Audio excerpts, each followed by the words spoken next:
Kamala Harris has chosen Governor Tim Walz as her vice presidential running mate. Was this a good choice? Let's talk about it.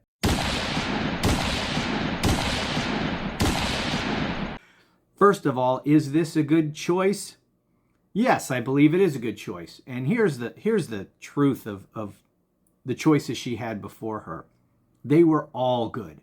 She really had an embarrassment of riches in terms of the quality of the potential candidates she had to choose from.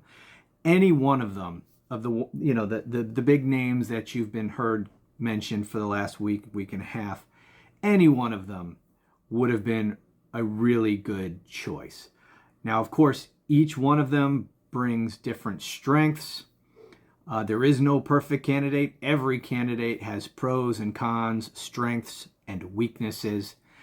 And of course, that is what Kamala Harris and her team have been talking about, for as long as they've been contemplating this decision. I have no doubt that they weighed all of those pros and cons, but I do want to talk about a few of them, the most important ones that I think led her to this decision, and why I think this is a particularly strong choice. Now, full disclosure up front, I thought that the best choice was Governor Josh Shapiro, and not by a long stretch or anything. I mean, it was a close call for me, not that I have a say, but in my analysis, if it were me, I probably would have chosen Josh Shapiro for the simple fact that I think Pennsylvania is far and away the most important state in this entire election. It really is a must-win for Kamala Harris. She doesn't win Pennsylvania, and practically speaking, her chances of winning the election really are close to none. That's how important it is. So my belief that Josh Shapiro would have given us the best chance of winning Pennsylvania is the reason I chose him. However, that leads me to my first point about all of this. The fact that Kamala Harris chose Tim Walz, who, believe me, I am very excited about. Don't mistake my telling you that Josh Shapiro was my first choice lead you to believe that I don't think Tim Walz is a great choice, or that I don't, really like the guy. I think he's fantastic. But the fact that she picked Walz instead of Shapiro tells me that the Harris campaign believes they can win Pennsylvania without the popular governor of Pennsylvania as her running mate. And that to me is huge, because that means that they have the confidence that they're going to win Pennsylvania with or without Josh Shapiro as her running mate. And I think that's really, really big. What that tells me is this is a pick of strength. She's making this choice out of a place of strength rather than a place of, I don't want to say weakness, but really feeling like she has to make that sort of electoral play instead of maybe focusing on some other things, which I think are the reason why she chose Tim Walz.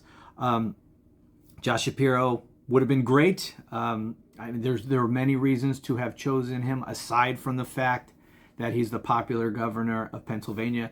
But that doesn't matter.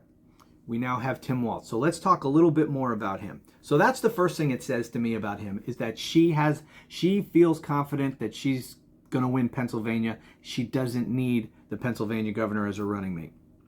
What I think there's two main reasons why she chose Tim Walz.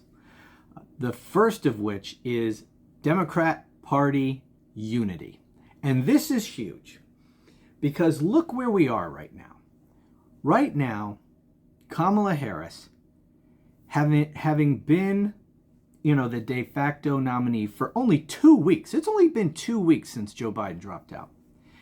In that short period of time, the Democrat ticket, which was led by Joe Biden 2 weeks ago, or roughly 2 weeks ago, was losing to Donald Trump nationally and in every battleground state. In just 2 weeks, Kamala Harris is now leading him in nearly every national poll, and she is now leading him in about half of the battleground states, losing closely in a couple, or trailing, not losing, trailing closely in a couple and tied in a couple. So the fortunes of the Democrat ticket have turned around completely in just 2 weeks. Why did this happen? Where did all these voters come from? Did these voters leave Donald Trump and go to Kamala Harris? No. Trump has his vote. They didn't go over to Kamala Harris. What happened is some of the independents who really don't want to vote for Donald Trump now see a better choice because they didn't want to vote for Joe Biden. They could see that Joe Biden was way too old for this, or whatever other reason they didn't want to support Joe Biden, but they really don't want to support Donald Trump either. Now they have another alternative, and so some of those independents are breaking for Kamala Harris. But another reason, and this is key, is that a lot of Democrats who are not enthusiastic about Joe Biden are coming back into the fold now. And you can see this in the enthusiasm gap, which now has been completely erased. There used to be, just 2 weeks ago, a huge enthusiasm gap in favor of Donald Trump. His voters were hugely enthusiastic to vote for him. Joe Biden voters, not so much. It was much less enthusiasm on the Democrat side. They were really, just hand-wringing and down in the dumps.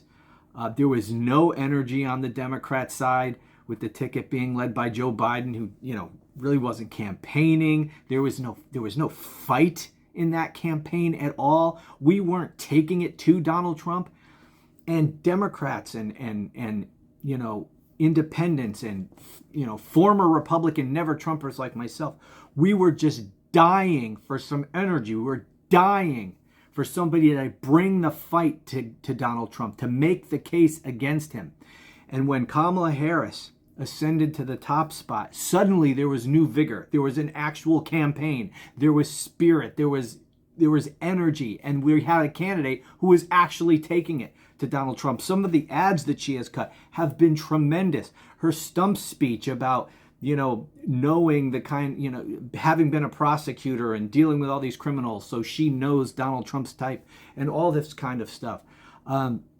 It's hugely invigorating. It's exciting, and it has energized the Democrat side. And that is the reason for the turnaround in these polls. And so we have this unity. And I remember, and some of you who follow me, especially on Twitter, and you'll know this, that I caught a hell of a lot of crap. I was pretty viciously attacked over there on Twitter. Before Joe Biden had dropped out, I had been saying for weeks and weeks, as soon as that, I never thought Joe Biden should run again. I thought he made it, when he ran in 2020, he didn't promise this, but he certainly implied that he would be a one-term president. Remember, he was a bridge to the future, bridge to the new generation and all this stuff. I always thought he was going to do that. I hoped he was going to do that, because the degree to which he aged in office was apparent, and that he is not up to this is obvious. And so I had been advocating for him to step down, for a while. But once that disastrous debate performance, I knew he had to go. And so I was renewing my advocacy for that, for him to step aside. And in that period when there was a debate inside the Democrat Party, should he stay or should he go, I was firmly on the, he needs to go side. And the online, what people came to call as the blue MAGA crowd, were viciously attacking anyone who suggested Joe Biden step aside. And, they insisted that if Joe Biden dropped out of the race, that it would be chaos on the Democrat side, that there would be a contested convention. It would be awful. And they would say things like, remember 1968 and all this crap, because they heard other people say that. all that kind of stuff. The sky would fall, Democrats would get crushed, it would be a victory for Donald Trump. I tried to tell him, no, the exact opposite would happen. All this pent up, this enthusiasm, this energy that Democrats and people who want to vote against Trump wanted to express in the campaign. It was just pent up. It was latent, and it wanted to burst free. And then if Biden dropped out of the race, there'd be all this energy. And that's exactly what happened. And I told them, I said, look, if Joe Biden drops out and endorses Kamala Harris, there's not going to be a contested convention. Everyone's going to fall in line behind Kamala Harris. I don't think Kamala Harris is necessarily the strongest candidate, but that doesn't matter. She's heads and tails better, heads and tails above Joe Biden as a candidate. So I'd be all for that. Joe Biden drop out, endorse Kamala Harris, the party would rally around her. There would be no contested convention. Democrats would not tear themselves apart. Try to tell them this. Lost thousands of followers as a result because, they were just certain that it would be utter chaos. Where's the chaos? There is no chaos. It's exactly as I told you it would be. So my point is Democrat unity. The fact that Joe Biden dropped out, endorsed Kamala Harris, and everyone immediately circled the wagons around her to support her. That's why we've seen this dramatic change in the polls over the last 2 weeks. Far from Democrats tearing themselves apart, they've unified. Okay? They've unified, and they've unified around Kamala Harris, and there's energy and electricity and enthusiasm like there hasn't been on the Democrat side since probably 2008 when Barack Obama first ran. And that is the reason for this turnaround. And that energy going forward, we only have 90 some odd days right now till the election. If we can carry that energy forward for the next 3 months, that is one of our best assets to use in this election to defeat Donald Trump. And I think that the Tim Walz pick was meant to preserve. One of the main reasons she picked him was meant to preserve that energy and that enthusiasm and that unity. Because one of the drawbacks with Josh Shapiro was the possibility, not a foregone conclusion, but the possibility of some disunity on the left. A couple positions that Josh Shapiro has taken that some on the hard progressive left don't like and were really opposed to Josh Shapiro for. His stance on Israel and what's going on in the Middle East, supporting Israel against Hamas, that they didn't like. So keep in mind, those progressives for whom the Israel-Hamas conflict is their prime interest and motivation here, those are the people who are the loudest. Those are the people most likely to cause trouble. If there were going to be problems at the convention with left-wing demonstrators, that's where it would come from. They're not a very big contingent of the Democrat Party coalition, but they are far and away the loudest and the most disruptive. And the Shapiro pick had the potential to really upset them and potentially cause some problems there and to have some disunity. And disunity is what we do not want right now. We want to continue this united front with the excitement, all of us going in the same direction, excited about this campaign. Disunity could mess that up. And that is one of the risks of choosing Josh Shapiro. I don't know that actually would have happened to any great degree, but to me, that is one of the things that they probably considered. The other thing is he has some positions on school choice and charter schools and that kind of thing that some of the teachers unions don't like. So that's another thing. But to me, it's the Israeli-Hamas thing that is the most animating problem. And so by picking Tim Walz, you eliminate that as a possible problem. And you have a much greater chance of the party uniting around this ticket, without any problem, and going forward for the next 3 months as a united front onto the convention, and from there to November, without any problem. So I think that is number one, a really big factor in all of this. The other thing that I think is a big plus for Tim Walz is that just the way he is, his personality, the way he carries himself, the way he comes across, his folksy manner of talking, his direct, plain-spokenness, very Midwestern in his approach and his attitude and the way he carries himself. I think he is going to play well to those blue wall states of Pennsylvania. Remember, I said that at the top that Kamala Harris and her team must have decided that I don't need Josh Shapiro to win Pennsylvania. And I think that's one of the reasons, because I think Tim Walz, with his rural roots, military background, football coach, Midwesterner, the folksy way that he is, will play well in rural Pennsylvania and Michigan and Wisconsin, those 3 blue wall states that the Democrats need to carry. Certainly Josh Shapiro would have helped in Pennsylvania, I believe, but how would he play in Wisconsin and Michigan?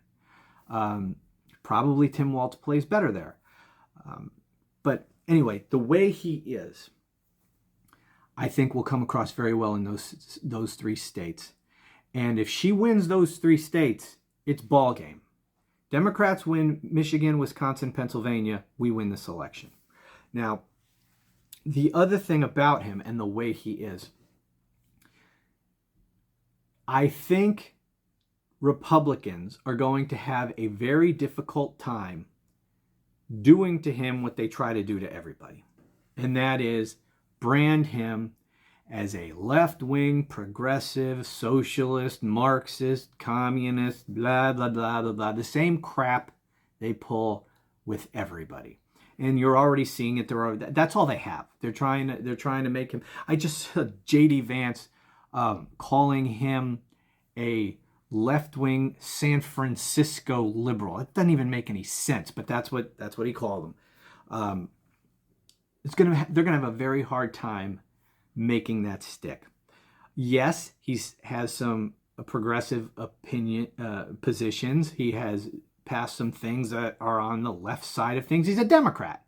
But nothing he advocates, nothing he has done is outside the mainstream of the middle of American politics. Is he center-left? Sure. Is he a Marxist, Democrat, socialist? That's freaking ridiculous. And they're going to have a very difficult time trying to paint him as such. They're going to have to lie about his record in order to try to paint him like that, because there's nothing Marxist and socialist in his record. But on top of that, the way he carries himself, the way he looks, the way he speaks, the manner in which he speaks, the things that he says, his history, as I say, military veteran, school teacher, football coach. You know, he's a hunter and a gun owner. This is not a far left radical nut job that they want to make him out to be. And he doesn't speak like one. He doesn't act like one. He's not some screeching leftist, which is exactly what they want to portray him as. But it's not going to work because he doesn't come across that way. No one's going to listen to Tim Walz speak on anything and think, wow, this is a flaming liberal socialist from San Francisco like they want to paint. It's not going to work. It's not going to work. And on top of that, you can't keep going to that well and expect results. It just, that whole argument just doesn't play at the national level for them anymore on these presidential nominees. Look, they tried it on Barack Obama. How did that work? You know, and it's much easier for them to have painted Barack Obama that way than Tim Walz. And it didn't work with Obama, and it ain't going to work with Tim Walz either. But it's such a lame and tired play. That's all they do that every single time, no matter what. And it's sort of like the boy who cried wolf, right? When you do it all the time, at some point people are like, it becomes background noise. We don't believe you. You say this every time. And they never turn out to be socialist Marxists. You know, they seem to say the same crap about everybody.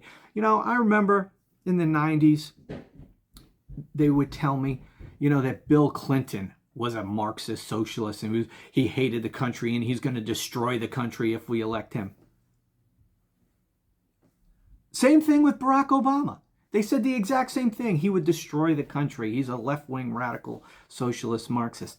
Every single time they do this, and it never plays, it never turns out the way they promise it'll turn out if you elect those people. We elect them, and the country did pretty damn well under both of those presidencies. So when you use the same tired, worn-out playbook on everybody, it loses all of its meaning. It loses all of its effectiveness. And it's not going to work, especially on someone like Tim Walz. Okay?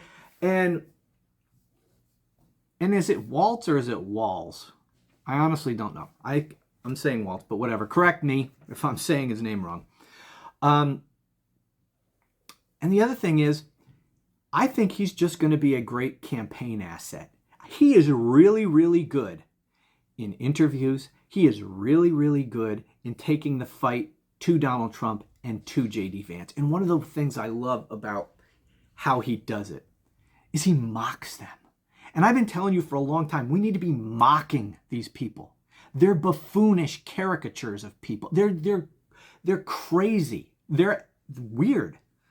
And we need to be treating them that way. It doesn't mean we don't treat them like the serious threat that they are, because despite the fact that they're buffoonish and weird, they still are very, very dangerous. But I think the best way to deal with them is to mock them. And that's exactly the way Tim Walz does it. He mocks them. He seriously puts down their crazy ideas while mocking them at the same time. In fact, this label, weird, right, calling Trump and Vance and all of MAGA weird, has been hugely effective over the last week or so. And it's been driving them nuts. And where did that come from? What was the genesis of this weird label? That came from Tim Walz. He's the one who came up with this. He's the one who branded them as weird, and it's stuck. You know, that's the thing. The plain-spoken way that he talks, he just cuts through it. You know, he doesn't have to be super verbose. He gets right to it. He makes these points in a plain-spoken kind of way, and he's just so relatable. And the other thing that's great about him, which is a compliment to Kamala Harris, is his disposition. He's just a happy, friendly guy. I've heard him described as a happy warrior, and I think that's exactly what it is. He's not afraid to battle these guys. He takes the fight to them, but he does it in a happy way, right? He just seems like a great guy that you would want to know. You would want this guy, you'd want him to come to the barbecue at your house, right? You want to invite him over, on the 4th of July to hang out with your family. He just seems like a great guy, and that comes across. And so they're not going to be able to paint him the way that they are going to try to. It's not going to work. It's just not going to work. And I think he's going to be very, very effective as a campaigner against these people. And as I said, it compliments Kamala Harris because she's happy and she's a joyful person. And look at the way Trump and his mindless cult and Vance and all of them, all Fox News and all these people have tried to attack Kamala Harris. They attack her for her laugh. They attack her because she dances. Are you kidding me? That's why you want to go after her? I say, I want a president who laughs. I want a president who is happy and has fun. Donald Trump? I invite that contrast. I love her laugh. It's infectious. It makes you feel good. Contrast it with Donald Trump. Have you ever heard that guy laugh? He is a dour, pessimistic, nasty, vindictive, petulant piece of shit. That's what he is. And then you put him up against Kamala Harris, the happy, joyful, dancing and laughing and having fun and talking well of America and her fellow Americans. Meanwhile, you have Donald Trump talking down America every chance he gets. I welcome that. Same thing with, and that's why Tim Walz compliments her so, because he's the same way. And look at J.D. Vance. He's a mini-me of Donald Trump. Everything is pessimistic. Everything is America is in ruin. This country is terrible. I welcome that comparison. And so I think he complements Kamala Harris very well in that regard. And so for those reasons, I think he's a very good pick. Does he have some weaknesses? I'm going to tell you, I'm not an expert on Tim Walz. I really didn't know much about him until the last couple of weeks. So I don't know all the pros and cons. But this is what I see. I don't see a lot of cons. I know they're trying to go after him for being a far left progressive. I just don't think that's going to stick. I think that's going to bounce right off of him. So in terms of drawbacks, I really don't see many. I just see this as, a lot of upside. I think he helps in a lot of important ways. I think he complements the ticket. And I think he helps as a ticket with Kamala Harris to draw a really sharp contrast with the other side. And so I think it's a great pick. And yeah, so I'm very excited about this, and I think you all should be too. And here's the thing too. To the extent that anyone is disappointed in this pick because of some position, I know some of my fellow never Trumpers, conservatives, think that, man, I wish he's too progressive. I wish she would have picked more of a moderate. Look, and for anyone who has any other maybe policy disagreements with Tim Walz, keep this in mind. He's the vice presidential nominee. Okay, he's not going to set policy here. That's all Kamala Harris. So it doesn't matter if he has policy positions that you don't agree with. It doesn't matter. The only policy positions that matter are Kamala Harris's. Okay? The vice president has no say, unless the president wants to give him a say. But other than that, the vice president has no say. The vice president has zero power. It's a completely powerless position with no authority whatsoever. The only substantive authority a vice president has is to cast a tie-breaking vote in the Senate. Other than that, a vice president has zero authority to do anything. They really are just sitting there in case the president dies or is otherwise incapacitated and can step into that role. That's it. Other than that, vice president has nothing to do except what the president, gives them to do. That's it. So as far as policy, if you don't like some policy of his, it doesn't matter. Kamala Harris is going to set the policy. That's the way it works.